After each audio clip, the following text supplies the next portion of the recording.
UP में आज 2 shift में होगी टीईटी की परीक्षा। सुबह 10 बजे से 12:30 बजे तक प्राथमिक स्तर की परीक्षा होगी और दूसरी पाली में 2:30 बजे से शाम 5 बजे तक उच्च प्राथमिक स्तर की परीक्षा होगी। टीईटी के लिए 21,62,287 अभ्यर्थियों ने आवेदन किया है। पहली शिफ्ट में प्राथमिक स्तर की परीक्षा 99 केंद्रों पर होगी। पहली शिफ्ट में कुल 47,349 अभ्यर्थी परीक्षा देंगे। दूसरी शिफ्ट में उच्च प्राथमिक स्तर की परीक्षा होगी जिसमें 72 केंद्रों पर होगी। दूसरी शिफ्ट में 34,255 अभ्यर्थी परीक्षा देंगे। तो आज टीईटी की परीक्षा प्रदेश में होने जा रही है, जिसके लिए तमाम व्यवस्थाएं कर ली गई हैं। 2 शिफ्ट में टीईटी की परीक्षा होगी। पहली शिफ्ट सुबह 10 बजे शुरू होगी जो दोपहर 12:30 बजे खत्म होगी और दूसरी शिफ्ट 2:30 बजे शुरू होगी दोपहर और शाम 5 बजे परीक्षा खत्म होगी। टीईटी के लिए 21,62,287 अभ्यर्थियों ने आवेदन दिया। पहली शिफ्ट में प्राथमिक स्तर की परीक्षा 99 केंद्रों पर आयोजित की जाएगी, आहूत की जाएगी।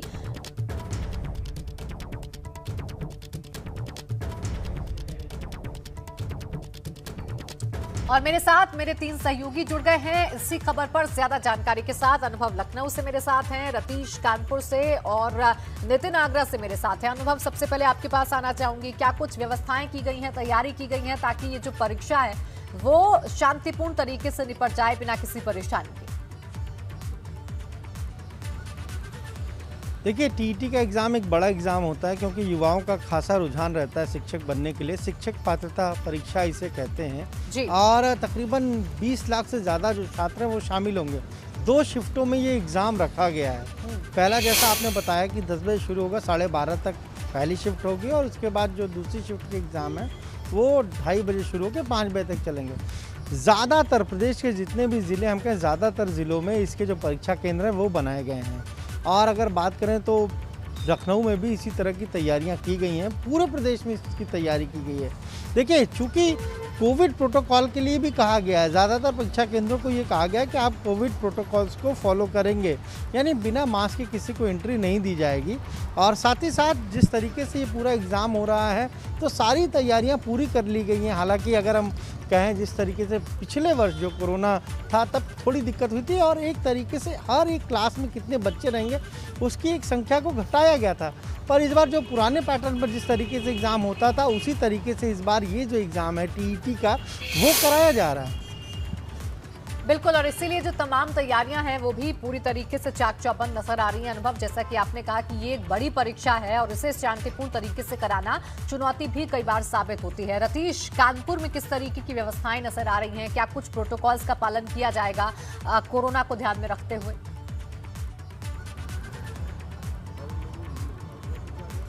बिल्कुल, देखिए, शिक्षित बेरोजगारों की संख्या काफ़ी ज़्यादा है देश और प्रदेश में। बड़ी संख्या में जो युवा है वो शिक्षक बनना चाहते हैं। आपको तैयारियां दिखाएं कि बीएनएसडी इंटर कॉलेज में मौजूद है। कानपुर शहर की अगर बात की जाए तो यहाँ पर कुल 130 केंद्र बनाए गए हैं। 2 पालियों में परीक्षा कराई जाएगी, पहले 76 केंद्रों में और दूसरा 54 केंद्रों में। करीब 70,000 छात्र हैं जो इस परीक्षा को आज देंगे। और शिक्षक पात्रता परीक्षा में काफ़ी उत्साह भी है लोगों में, जो कह रहे हैं कि चुनाव से पहले, चूंकि चुनाव का दौर है तो इसलिए ये प्रक्रिया काफ़ी तेज़, ऐसी उम्मीद है उन्हें कि काफ़ी तेज़ होगी। 200 मीटर जो परीक्षा केंद्र है उसके आसपास धारा 144 को लागू किया गया है और सभी प्रोटोकॉल्स का पालन कराने की बात कही गई है। सेक्टर मजिस्ट्रेट, स्टैटिक मजिस्ट्रेट और पर्यवेक्षकों को लगाया गया है ताकि बहुत ही निष्पक्ष तरीके से बिल्कुल किसी भी ये कहा जाए कि कोई भी अनुचित कदम ना उठाए और अनुचित तरीके से इसका परीक्षा में ना बैठे, इसलिए पूरी स्क्रीनिंग कराई जाएगी। जो वीडियोस हैं, जो एंट्री पॉइंट है इस जो कॉलेजेस के, वहाँ पर वीडियो कैमरास लगाए गए हैं और जो केंद्र हैं वहाँ पर पूरी तरीके से वीडियो कैमरे की रिकॉर्डिंग की जाएगी। तो निष्पक्ष परीक्षा कराने का एक प्लान बनाया गया है और छात्र भी यहाँ पर कई सारे हैं, उनसे भी बात कर लेते हैं। क्या नाम है आपका? सोविंदर सिंह। कहाँ से आए? ग्रेड से आए हैं। अच्छा, आज ये पेपर आप देने जा रहे हैं। कई बार हमने देखा है कि जो एग्जाम्स कंडक्ट कराए जाते हैं उनमें कई सारे गलत क्वेश्चंस भी आते हैं, गलत हो जाता है और रिजल्ट जो है वो लटक जाता है। जी, वो तो हमारे देश की पहले से ही परंपरा चली आ रही है और हमारे जो देश की जो शिक्षा है वो लचीली है। जब तक इस पर ठीक से इस पर कदम नहीं उठाया जाएगा अच्छे से तो तब तक ही ऐसी रहेगी। और अभी देखो भर्ती हैं, भर्ती घोषणा होंगे लेकिन फिर अटक जाएंगे, फिर कोई कोर्ट चला जाएगा और इसमें क्वेश्चन कितने गलत आ जाएंगे।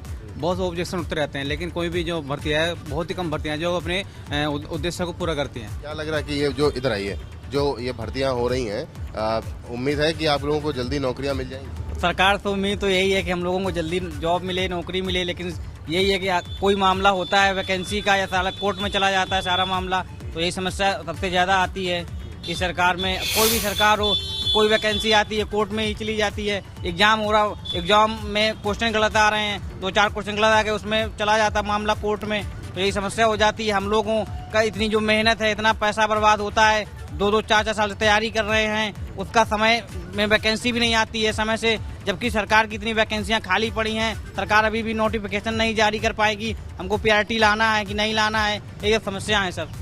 देखिए, समस्याएं भी हैं, बहुत सारे छात्र यहाँ पर जुटे हुए हैं, परीक्षा देने आए हैं।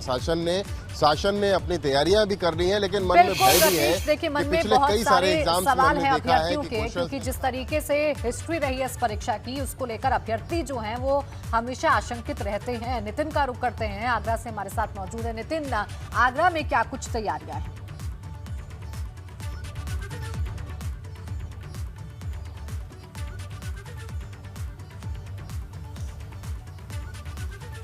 नितिन, आपको आवाज मिल रही है मेरी? देखिए, बिल्कुल, देखिए, आगरा की बात की जाए तो लगातार कई दिनों से प्रशासन इसको लेकर तैयारियां कर रहा था। मैं एक ऐसे ही एग्जामिनेशन सेंटर के बाहर हूं। तो आगरा की बात की जाए तो आगरा में 65,000 से ज़्यादा अभ्यर्थी इस परीक्षा को देंगे। पहली पाली जो 10 से 12:30 बजे तक, जिसमें कहा जाए प्राइमरी लेवल का जो टेट है उसका एग्ज़ाम होगा, और उसके लिए 80 केंद्र बनाए गए। वहीं दूसरी तरफ 55 केंद्रों पर यह परीक्षा हो रही है। कुल मिला के हर घर में कोई ना कोई व्यक्ति ऐसा होता है जिसका सपना होता है शिक्षक बनने का, और ऐसे में विशेष तौर पर जो कहा जाए, जो आगरा की जो पुलिस है, जो STF है, वो अलर्ट है सॉल्वर गैंग, क्योंकि लगातार ये देखा गया है कि बड़े स्तर पर जब टेट की परीक्षा होती है और या सुपर टेट की परीक्षा होती है तो वहाँ सॉल्वर गैंग एक्टिव रहता है। फ़ोटो का मिलान करके, आपके थंब इम्प्रेशन का मिलान करके ऐसे लोग बैठाए जाते हैं दूसरी जगहों पर, दूसरे अभ्यर्थी की जगहों पर। तो इसके लिए पूरी तरह से अलर्ट है और ऐसे लोगों के लिए विशेष चौकसी बरतने के निर्देश दिए गए। पहले भी आगरा में बड़े स्तर पर सॉल्वर गैंग पकड़े गए। तो वहीं दूसरी तरफ हर सेंटर पर एक माध्यमिक शिक्षा विभाग का, वहीं दूसरी तरफ एक प्रशासन का जो ऑब्जर्वर अपॉइंट रहेगा, स्टैटिक मजिस्ट्रेट की भी ड्यूटी रहेगी। तो कुल मिला के कहा जाए, इलेक्शन से पहले एक बड़ी परीक्षा हो रही है। हालांकि इसके बाद सुपर टेट का एग्जाम होता है, उसके बाद मेरिट बनती है। तो कुल मिला के अभी हालांकि जो नौकरी की प्रक्रिया होती है एक चरणगत तरीके से आगे बढ़ती है। इसके लिए अगर आप किसी भी जहां एग्जामिनेशन सेंटर है तो 45 मिनट पहले से आपको एंट्री दी जाएगी, और पेपर शुरू होने के केवल 10 मिनट बाद तक ही आपको आप अंदर प्रवेश कर पाएंगे उस रूम में जहां आपको एग्जामिनेशन देना। तो इसके लिए कल JP सभागार में भी आगरा प्रशासन ने एक बड़ी मीटिंग की। तो आज बड़ी संख्या में आज अभ्यर्थी जुट रहे हैं। 2 पाली में ये परीक्षा होनी है।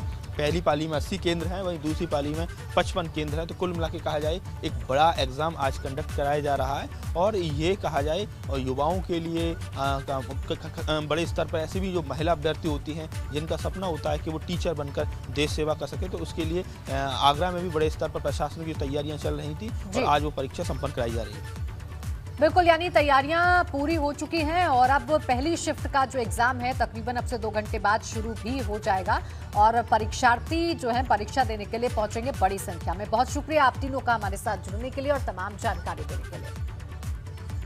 और अब देखेंगे चुनाव से जुड़ी हुई तमाम अहम खबरें।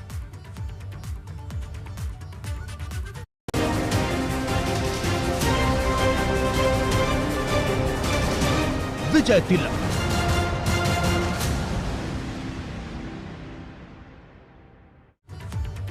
आइए बात कर लेते हैं मुख्यमंत्री योगी आदित्यनाथ की, जो आज देवरिया और गोरखपुर दौरे पर निकलेंगे, जिसमें से पहले CM देवरिया पहुंचेंगे और कई योजनाओं की सौगात देंगे।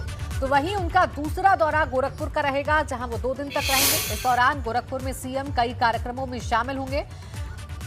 आपको बता दें कि CM योगी आदित्यनाथ पहले देवरिया के दौरे पर रहेंगे। यहां वो सुबह 11:20 पर रघुराज सिंह इंटर कॉलेज पहुंचेंगे।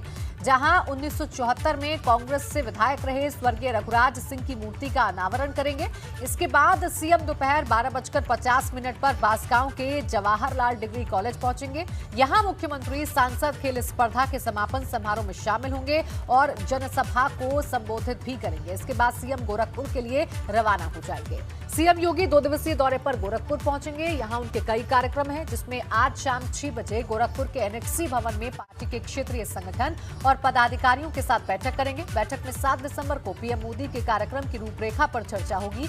7 दिसंबर को पीएम मोदी एम्स, खाद कारखाना और आरएमआरसी के 9 लैब्स का लोकार्पण करेंगे। साथ ही एक जनसभा को भी संबोधित करेंगे। इसके अलावा सीएम योगी गोरखपुर को करीब 316 करोड़ की 86 परियोजनाओं की सौगात देंगे। इसमें 192 करोड़ रुपए की लागत वाली 32 परियोजनाओं का शिलान्यास और 124 करोड़ रुपए की लागत से हुए 54 विकास कार्यों का लोकार्पण शामिल है। और चलिए सीधा गोरखपुर का रुख कर लेते हैं। मेरे सहयोगी नीरज श्रीवास्तव जुड़ गए हैं ज्यादा जानकारी के साथ। नीरज, आज गोरखपुर पहुंच रहे हैं मुख्यमंत्री, क्या कुछ उनके प्रस्तावित कार्यक्रम हैं और कितने मायने हैं इस दौरे के, अगर आने वाले चुनाव से जोड़कर देखा जाए?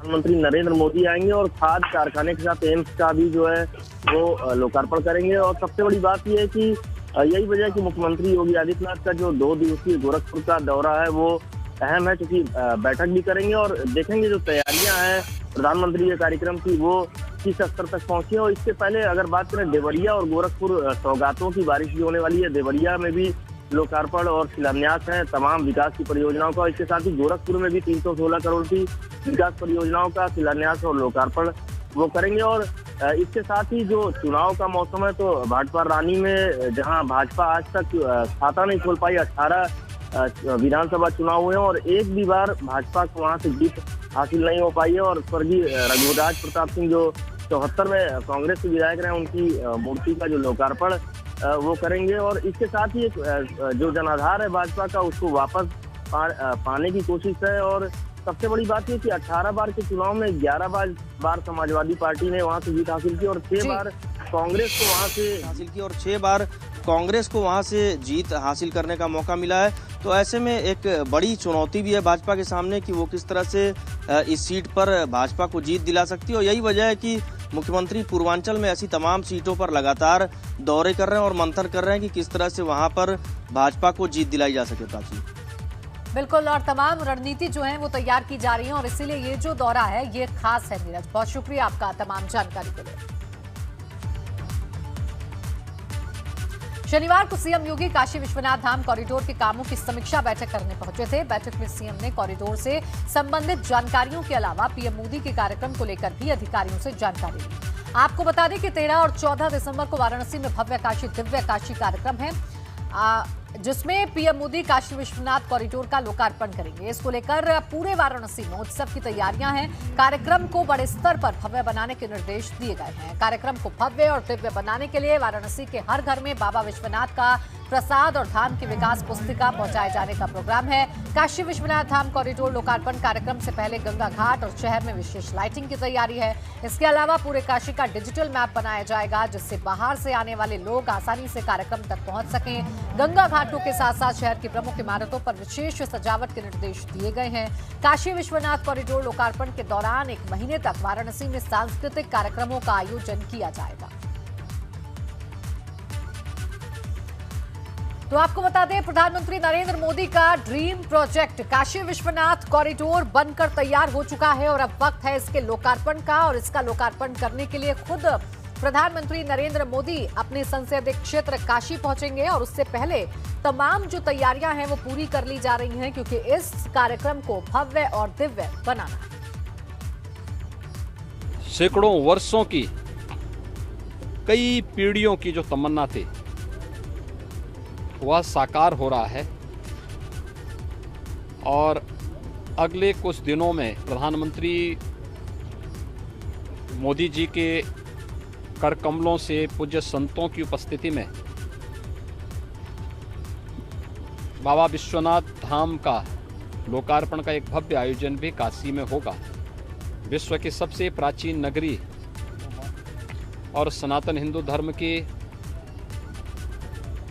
आध्यात्मिक और सांस्कृतिक राजधानी के रूप में विख्यात काशी के इस भव्य और दिव्य रूप पर अभिभूत है और मुझे लगता है कि काशी के इस भव्य और दिव्य स्वरूप को देखने के लिए हर भारतवासी लालायित है। तीनों कृषि कानूनों को वापस लिए जाने की घोषणा के बाद अब भाजपा किसानों को साधने में जुट गई है। आज भाजपा किसान मोर्चा वाराणसी के विश्वनाथपुर गांव में बड़ी ट्रैक्टर रैली निकालेगा, जिसमें दावा किया जा रहा है कि 700 ट्रैक्टर शामिल रहेंगे। इसके साथ ही 5000 किसानों की खाट पंचायत भी होगी, जिसके जरिए भाजपा किसानों को बताने की कोशिश करेगी कि 2014 से लेकर अब तक भाजपा की केंद्र और प्रदेश सरकारों ने किसानों के हितों में क्या क्या कदम उठाए।